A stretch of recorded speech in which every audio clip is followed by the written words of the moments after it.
Perkenalkan, nama saya Heikel Aristo, saya dari kelompok 13. Perkenalkan, nama saya Rama Indra Cahyadi.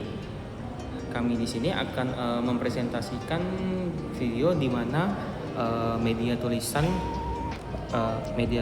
pada identifikasi bahasa pada di Jalan Siantan Katulistiwa. Media tulisan itu apa sih? Media tulisan itu di sini tempat umum di mana papan nama, toko, baliho, grafiti, spanduk, sama nama gerbang di jalan itu tuh semuanya merupakan media tulisan yang berada di sehari-hari. Di sini di kota Pontianak itu memiliki media tulisan, dan di sepanjang Jalan Siantan Katulistiwa itu banyak sekali media tulisannya, seperti ada beberapa bahasa seperti ada Melayu, bahasa Inggris, dan juga bahasa Indonesia, dan juga ada bahasa Tionghoa dan berbagai macam bahasa daerah lainnya. Nah, kami di sini akan memberikan beberapa contoh identifikasi bahasa yang terdapat bilingual, multilingual, dan juga monolingualnya. Di sini ada contoh lanskap monolingual bahasa Indonesia, yaitu tanda peringatan hati-hati keluar masuk kendaraan berat, yang berarti di sini menggunakan hanya satu bahasa, yaitu bahasa Indonesia. Baiklah, di sini ada contoh monolingual bahasa daerah, yaitu pada Jalan Siantan terdapat papan nama yang menggunakan kosakata khas Mandarin, sehingga termasuk kategori monolingual bahasa daerah.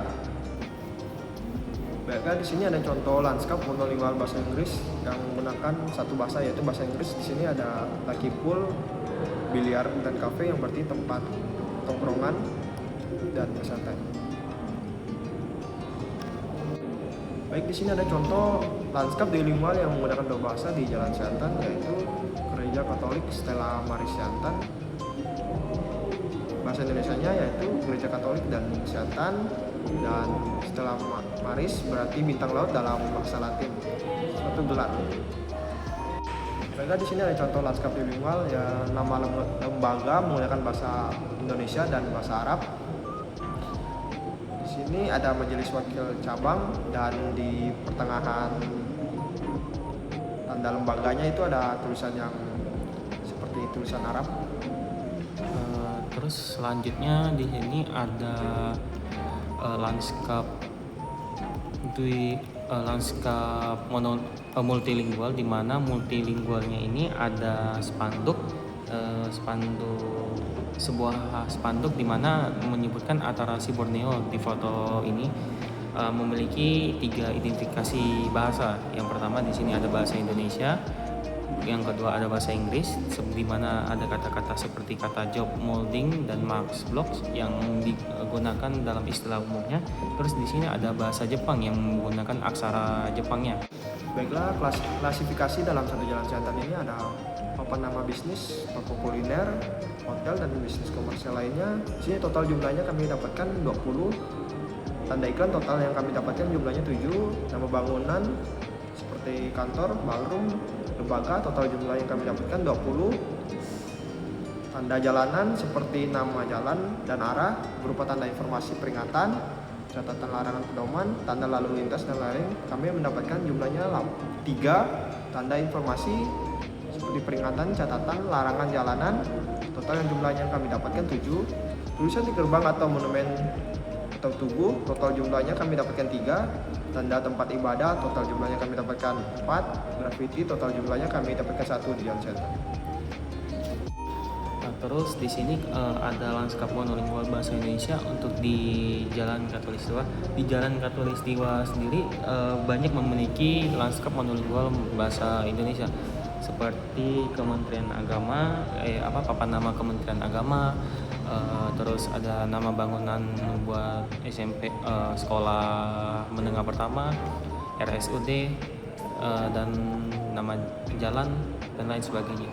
Terus selanjutnya di sini ada lanskap bilingual, di mana lanskap bilingual ini sendiri juga memiliki 2 bahasa, yaitu bahasanya sendiri bahasa Indonesia dalam Toko Cipta Prima, dan bahasa Inggrisnya yaitu service dan lain-lainnya. Terus ada juga lanskap bilingual papan nama bisnis, di mana di sini ada zona komputer menggunakan dua bahasa, yaitu bahasa Indonesia dan juga bahasa Inggris. Ada Baiklah, di sini ada lanskap bilingual di Jalan Katulistiwa. Pada foto ini menggunakan dua bahasa, yaitu satu bahasa Indonesia, dua bahasa Mandarin. Di sini ada taman pemakaman Yayasan Bakti Suci yang menggunakan bahasa Indonesia, dan ada bahasa Tionghoa yang menggunakan kalimat-kalimat Tionghoa.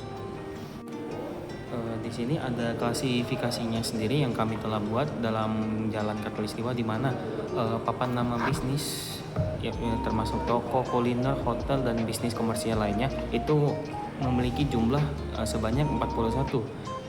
Terus tanda iklan memiliki 3.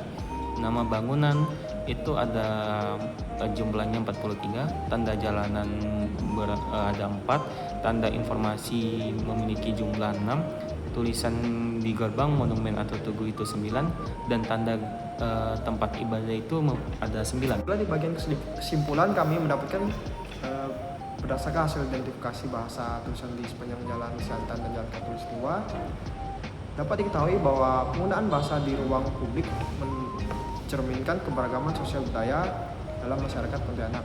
Misalnya tulisan seperti nama toko, spanduk, baliho, dan grafiti menunjukkan adanya penggunaan bahasa monolingual, bilingual, hingga multilingual yang melibatkan bahasa Indonesia, bahasa daerah seperti Melayu dan Mandarin, serta bahasa asing seperti Inggris dan Jepang. Dalam sudut pandang hukum ini, hasil ini menegaskan peristiwa penerapan Undang-Undang Nomor 24 Tahun 2009 tentang bendera, bahasa, dan lambang negara yang mewajibkan penggunaan bahasa Indonesia sebagai bahasa utama di ruang publik.